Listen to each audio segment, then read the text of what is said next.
তোমরা জানো, যখন আমি বৃন্দাবনে গেছিলাম সেই সময় আমি সব গোপালের কাছে বা প্রত্যেকটা রাধা মন্দিরে আমি দেখেছিলাম এরকম জলঝাড়ি। তবে আমাদেরগুলো তো ছোট ছোট, আর ওখানকার বৃন্দাবনের জলঝাড়িগুলো অনেক বড় বড়, সব তামার বেশিরভাগই, পিতলের, আর কিছু কিছু মন্দিরে দেখেছিলাম মাটির। তো যাই হোক, এইভাবেই জলঝাড়ি প্রত্যেকটা গোপালের কাছে রেখে দেয়। তো তাই দেখে আমারও খুব ভালো লেগেছিল যে এরকম গোপালের কাছে জলঝাড়ি আর এরকম বড় বড় টিফিন বক্স থাকে। তবে আমাদের টিফিন বক্স তো ছোটো, আমরা যেভাবে পেরেছি মানে ছোট ছোট রূপো দিয়ে বানিয়েছি, সেই জন্য একটু ছোট ছোট করে করেছি। তো যাই হোক, গোপালের ধরে যায় কিছুটা ড্রাই ফ্রুট দিই, যেটা সেইভাবে রাখা হয়। তো দেখে খুব ভালো লেগেছিল, তা আমি সেইভাবে বানাতে দিয়েছিলাম গপুর জন্যে এই জলঝাড়িটা আর এই টিফিন বক্সটা।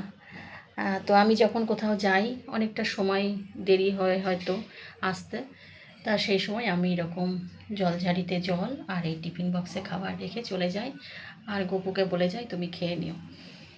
তো যাই হোক, আমার এক বান্ধবীর দেখে খুব ভালো লেগেছে।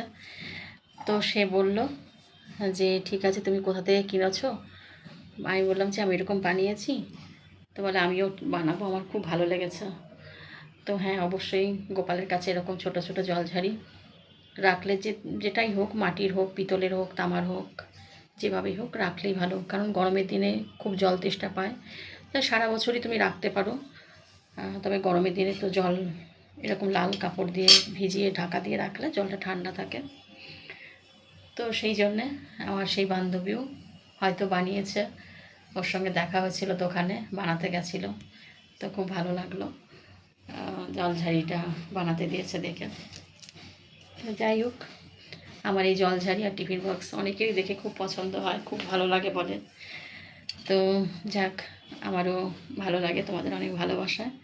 তো আজকের গোপুর থালাতে দুপুরের ভোগে দিয়েছি চিড়ে, মিষ্টি, মুড়কি আর কিশমিশ সব দিয়ে মাখিয়ে দিয়েছি।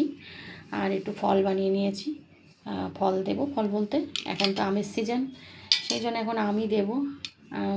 এবার যতদিন আম আছে আমটাই দিই, এরপরে তো আর আমের বদলে তখন অন্য কিছু দেব। আর সব দিন তো সেইভাবে গপুকে কিছু করে দিতে পারি না, সব সময় খুব